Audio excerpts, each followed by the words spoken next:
Ouais, exact. Quel charisme. Merci beaucoup d'être ici et nous accorder cette interview. Bah, merci à vous. Pour commencer, comme dans toutes les interviews, je vais te demander si tu es capable de te présenter en 30 secondes seulement Bien sûr. et de présenter un peu ton travail et ta vie actuelle. Du coup, ouais, je m'appelle Sajid Doua, je suis comédien, stand-upper. Je n'en vis pas encore, mais c'est l'objectif. Ok. Je voulais savoir pourquoi tu avais choisi ce métier de comédien et à quelle période de ta vie tu t'es décidé à faire ça.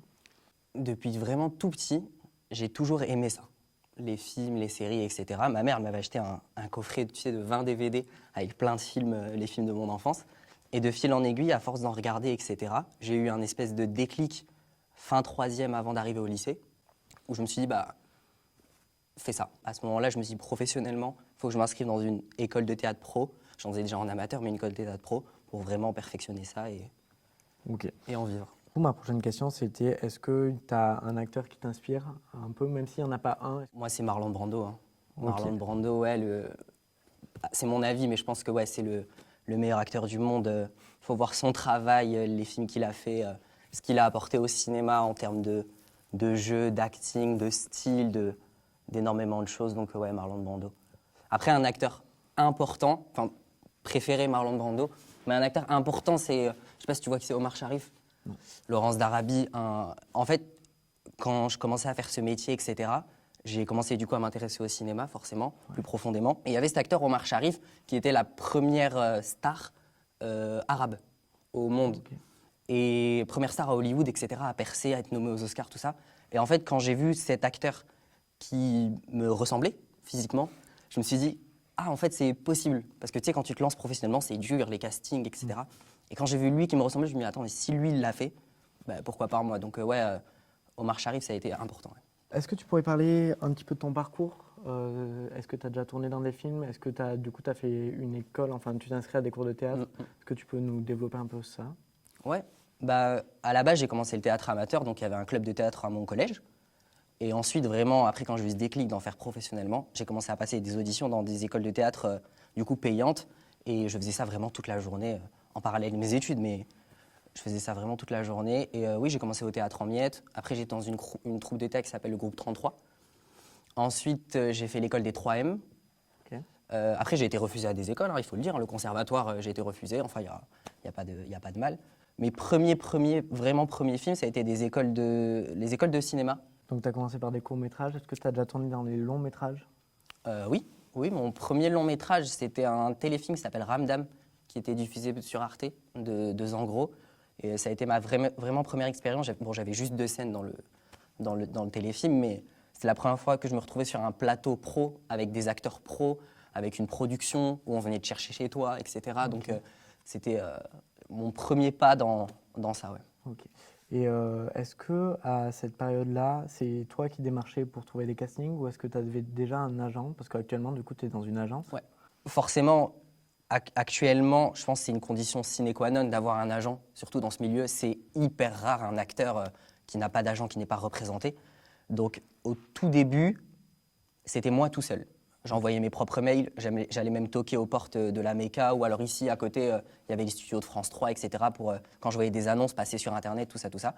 Et un jour, j'étais du coup en école de théâtre, et il y a une femme qui est rentrée, qui était agent du coup, Estelle, et c'est comme ça que qu'elle m'a repéré, j'ai reçu un coup de fil après et j'étais super content. Mais pendant un moment, forcément, c'était mes propres démarches, ce qui est hyper compliqué. Mais maintenant que tu as un agent, elle fait ce travail pour toi. Du coup, toi, entre guillemets, tu n'as qu'à cartonner au casting et ensuite y aller. Mais ça n'empêche pas, moi, de mon côté, de faire mes recherches aussi, malgré le fait d'avoir un agent, hein, oui, bien sûr. Mais oui, ça facilite la vie. Et puis elle lit les contrats, elle s'y connaît, donc non, c'est bien. On se sent moins seul, tu vois. Est-ce que tu peux vite fait parler un peu de son métier? Concrètement, qu'est-ce qu'elle fait pour toi et en quoi elle t'aide dans ton métier de comédien? Bah, elle a accès à des propositions de casting. Elle va te protéger, entre guillemets. En plus, c'est bien, comment dirais-je, c'est une personne du métier, du coup, tu peux l'appeler, lui parler, essayer de te confier, lui dire les rôles que tu veux faire, si ça va pas sur un tournage, tout ça, tout ça. Actuellement, du coup, tu fais le métier de comédien. Tu as aussi fait un peu de doublage, si je ne me trompe pas, Mm. tu m'avais dit. Je voulais savoir si on voit beaucoup en ce moment des pétitions ou autres passer au niveau de l'IA. Ah oui. Et je voulais savoir qu'est-ce que tu pensais de l'IA dans nos métiers actuellement? Est-ce que ça te fait peur ou est-ce que justement tu t'en sers pour t'aider dans ta profession? Toute chose, quand ça va dans l'extrême, ça devient mauvais pour moi. Donc moi, je pense que l'IA, honnêtement, c'est un truc extraordinaire. Premier degré, ça aide à énormément de choses, ça facilite le travail, ça aide à la création. Enfin, il y a énormément de choses extraordinaires. Après, quand ça va dans l'extrême, ça devient complètement négatif. L'IA, elle doit servir à aider la création, aider les scénaristes, aider des graphistes, aider même dans le doublage. Enfin, il y a aucun problème là-dessus. Mais quand on en vient carrément à remplacer des comédiens de doublage, comme on voit en ce moment, quand on en vient carrément à virer, il y a eu des manifestations l'année dernière aux États-Unis, etc. Quand on en vient à virer des centaines de graphistes ou autre chose, là, ça devient négatif. Et en plus, l'IA en soi, ça crée rien, en fait. En fait, ça prend des milliards de données qui existent déjà pour en faire quelque chose. Mais ça ne va pas créer... L'IA, elle ne pourra jamais, mais littéralement jamais remplacer un esprit humain. C'est impossible, parce que nous, on invente, on crée, on a une âme. Une IA, ça n'a pas d'âme, ça a été créé par quelqu'un d'autre. Donc, si ça part dans cet extrême-là, je trouve ça hyper grave. Et c'est cool qu'il y ait des pétitions et que les gens... Est-ce que tu penses que les petits rôles de doublage, on peut les confier à une IA? Ou même les courts-métrages étudiants, ils peuvent se servir de l'IA pour faire les petits rôles de doublage? Il n'y a pas mieux qu'un être humain. Si l'IA peut nous aider à créer, à travailler, il n'y a aucun problème. Mais de la remplacer, non, je pense que là... Bonjour, je suis Brigitte Lecordier, Donald Regnault, Dorothée Pousseau, Adeline Chetaille, Lou Howard, Pascal Chemin, Lila Lacombe. je suis comédienne. Je suis comédien et je suis la voix française de Morgan Freeman. Pumba, Hakuna Matata, Samuel L. Jackson. Freezer, Jim Carrey, Marge Simpson. Je suis la voix française de Mère Simpson. Et notre métier pourrait totalement disparaître. Ils vont brider le doublage. Espèce d'enfoiré. Non, non, c'est pas une blague. Si l'intelligence artificielle nous remplace, Ce sont plus nos voix. des voix humaines que vous entendrez dans les films. mais des voix de robots Qui auront été générées par le vol de nos voix. sans notre consentement ni traçabilité. Oui, les IA sont nourries de toutes nos créations pour fonctionner. Cela touche le doublage. Mais aussi tous les artistes. Les graphistes. Musiciens, écrivains, chanteurs. Bah tous, quoi.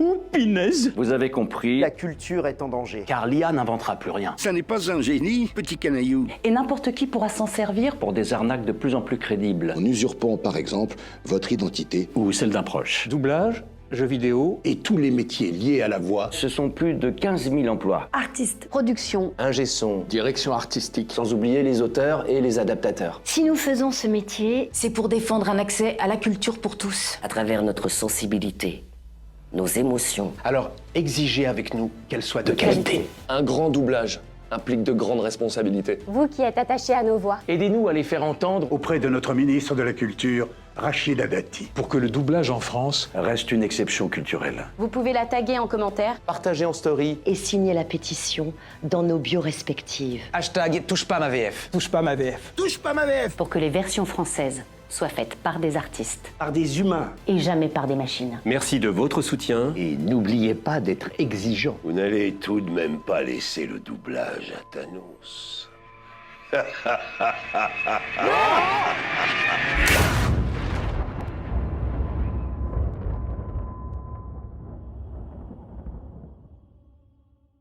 N'hésitez pas à aller signer cette pétition. Je l'ai signée, C'est vrai. Là, c'est hyper important. Qui permet de soutenir du coup tous les acteurs de doublage. Donc voilà. Une autre question, c'est, tu nous as parlé d'acteurs qui t'inspirent. Est-ce que tu as un genre de film que tu préfères tourner? Est-ce qu'il y a un genre de film que tu aimes particulièrement dans ton métier? Honnêtement, c'est pas un genre de film. Il y a des rôles vraiment qui me fascinent, c'est un type particulier. C'est les rôles de gangsters, les films de mafieux. Pourquoi? Bon, ça peut paraître bizarre, les mafieux, etc. Enfin, c'est négatif. Mais ce que j'aime chez eux, c'est que c'est des personnages qui sont remplis de contradictions. Ouais. Et c'est fascinant à voir, les personnages comme Vito Corleone, Scarface, enfin tout ça, même les séries, les Sopranos, Boardwalk Empire et tout ça. En fait, c'est des personnages qui sont capables de faire un truc hyper bien, de prendre soin de leur famille, de leur mère, d'aider les gens, tout ça. Mais d'un autre côté, ils vont tuer quelqu'un dans un bar pour un regard. Et tu te dis, wesh, il y a une compte. Ou alors, ils sont hyper respectueux avec leur mère. Maman, je t'aime, maman ceci, maman cela, la mama, tu les vois, les vieux d'ailleurs. Mais d'un autre côté, quand leur femme, elle leur manque de respect, bah, ils vont la frapper. Et tu vois, moi, une espèce de truc... c'est La contradiction. la du contradiction totale, et je trouve ça cool à jouer. Après, évidemment, dans la vraie vie, bon, c'est pas des gens fréquentables, mais au cinéma, je les trouve fascinants. Toujours mettre une distance quand même, mais je les trouve fascinants. Ok. Personnage de gangster, ouais. Si tu avais un conseil à donner à une personne qui aimerait se lancer dans le métier d'acteur, Travailler.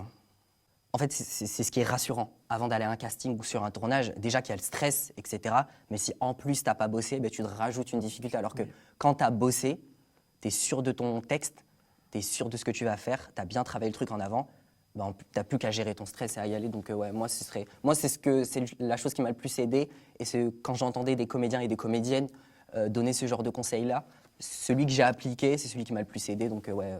on va passer aux questions qui ont été posées sur Instagram. La première, c'est pour toi, quelle est l'émotion la plus dure à jouer au cinéma ou au théâtre? C'est pas une émotion, le truc le plus dur.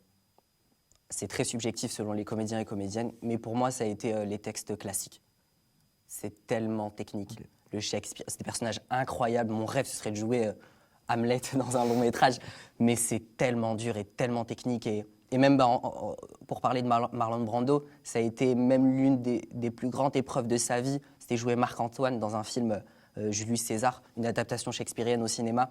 Ça a été une véritable torture pour lui et finalement il l'a fait. En plus, il était dyslexique, donc en plus il l'a fait. Est-ce qu'il y a un rôle dans le cinéma ou dans le théâtre que tu rêves d'interpréter? Hamlet. Ok. Hamlet. Vraiment, c'est le personnage qui passe par plein d'émotions, hyper techniques, hyper intenses.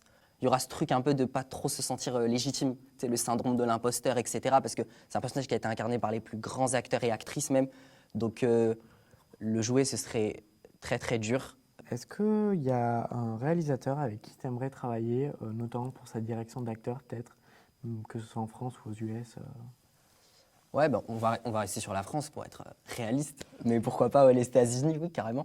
Mais moi, c'est une réalisatrice, Julia Ducournau.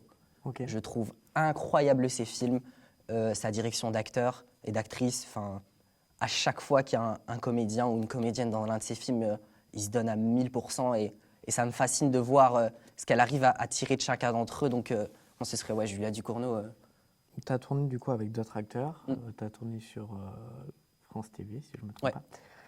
Et il y a quelqu'un qui a demandé, est-ce qu'il y a un acteur avec qui tu as travaillé qui t'a un peu impressionné par son jeu d'acteur ou... Eva Green. Ok. Eva Green, sans aucune hésitation. Déjà que je l'adorais déjà en tant que comédienne, mais quand je l'ai vue en train de travailler sa manière de... Sur quel film du coup? Les Trois Mousquetaires. Ok. Sa manière de... Après, je ne l'ai pas côtoyée des heures et des heures, mais j'ai pu parler avec elle vraiment quelques minutes. Et après, je l'ai observée vraiment toute la journée, comme un fan, en fait. C'est quelque chose, ouais. C'est vraiment une grande actrice. Elle dégage quelque chose. Et puis, c'était une personne hyper sympathique aussi, avec tout le monde. Donc, ouais, Eva Green. Ok. Du coup, tu as joué dans Les Trois Mousquetaires. Est-ce que tu peux nous parler un peu de cette aventure? J'avais un ami qui était assistant réel là-dedans. Et du coup, il a pu me passer quelques adresses mail que j'ai pu envoyer. C'était un rôle, mais limite silhouette, hein, vraiment. Okay. Mais rôle, sur le contrat, ouais, c'était un rôle. Et c'était incroyable. Enfin, Les Trois Mousquetaires, déjà. Et à la base, quand j'avais passé les auditions, je ne savais même pas le casting qu'il allait avoir. Je savais juste qu'il y avait un tournage parlant de ma région, etc. Donc j'y suis allé. Ouais, c'était une expérience fascinante. Mais le plus impressionnant sur Les Trois Mousquetaires, au-delà des acteurs, c'était vraiment le plateau. Les figurants, les chevaux, les costumes, les fonds verts, les caméras, enfin, 1 milliard de personnes. Tout le monde ne se connaissait même pas. Enfin, bon, tout le monde était masqué aussi à l'époque. Et ouais, c'était une super expérience, ce film. C'était une super expérience. Il y a une question qui a été posée. Pour toi, dans ton métier d'acteur, qu'est-ce que la réussite? C'est une bonne question. Hein. Bah, la réussite, elle est subjective selon les personnes. Hein. Pour certains, réussir dans ce métier d'acteur, ce serait tourner avec un comédien ou un réalisateur qu'ils apprécient. D'autres, ce serait faire un maximum d'argent. D'autres, ce serait faire tel type de film. Elle est vraiment subjective. Après, pour moi, ce serait en vivre. Ça sera en vivre uniquement dans le cinéma ou le théâtre ou le stand-up? Le cinéma, le stand-up, les deux. Ok. Le théâtre aussi. Si tu devais choisir un autre métier que celui de comédien, ça serait lequel? Ce serait critique ciné, par exemple. Ouais, je regarde des films en kilo, des séries en kilo. Et ouais, en faire une critique ensuite, après, ce serait... si je ne vais pas être comédien, je ferais ça en tout cas. Ouais. Ok. Ouais. Est-ce qu'il y a des personnes dans ton entourage qui te soutiennent et que tu aimerais remercier? Ah oui, plein. Déjà, pour commencer, ma mère. C'est quand même elle qui m'a... Déjà, pas qui m'a initié indirectement à ça, parce que c'était la première à m'acheter mes DVD. C'était avec elle la première fois que j'ai mis les pieds dans un cinéma. C'était Nemo, je m'en souviens encore. D'ailleurs, pour l'anecdote, quand je suis parti voir ce film, j'étais vraiment très petit. J'étais parti voir Nemo avec ma mère, elle m'avait emmené, moi et mes frères. Et en fait, j'avais pas compris le concept du cinéma. C'est-à-dire, je m'assois, je regardais le film, et en sortant de la salle, je voulais aller voir un autre film, juste après. Et elle m'a expliqué que non, en fait, là, on sort. Et j'avais tellement aimé ça, tellement aimé qu'on me raconte des histoires, que je me souviens avoir fait une crise. Tu sais, on se souvient tous d'une crise qu'on a fait petit. Moi, c'était vraiment celle-là dans la voiture, tout ça. Donc, ouais, déjà, pour commencer, ma mère, mes amis. Non, il y a énormément de personnes. Ouais. Ma famille, mes frères, non, plein. Ok, ok. Ah, mes professeurs de théâtre et mon agent, bien évidemment. Tu fais toujours des cours actuellement? Non, pas cette année. Ok. Est-ce que tu as une anecdote sur ton parcours? Un directeur de casting pas très sympa du tout, mais vraiment qui se permettait de faire certains commentaires qui me... Et tu sais, ça te blesse quand t'es hyper content, t'as envie d'y aller, etc. Et surtout que c'était... En fait, j'avais bien appris mon texte, j'y suis allé. Déjà, j'étais arrivé en suite alors qu'il faisait froid. Bon, bref, c'est pas très grave. Il m'avait fait un commentaire bah, tu t'habilles pas? Bah, non, désolé. Enfin, des trucs qui n'avaient rien à voir. Et ensuite, je commence à réciter mon texte et lui, en fait, me donnait la réplique derrière la caméra. Ouais. Et on voyait que ça n'avait aucun sens. C'est-à-dire, je disais il est quelle heure? Et il me répondait mardi matin. Tu vois, c'était des choses qui. Et à un moment donné, il me dit mais t'as bien appris ton texte? Je dis oui, je le connais vraiment. Et on refait et ça n'a aucun sens. Et après, il regarde le deux textes. Et en fait, il m'a pas envoyé la bonne version. Il me dit ah merde, c'est pas ce personnage-là que je voulais t'auditionner. Et c'est comme s'il me le reprochait.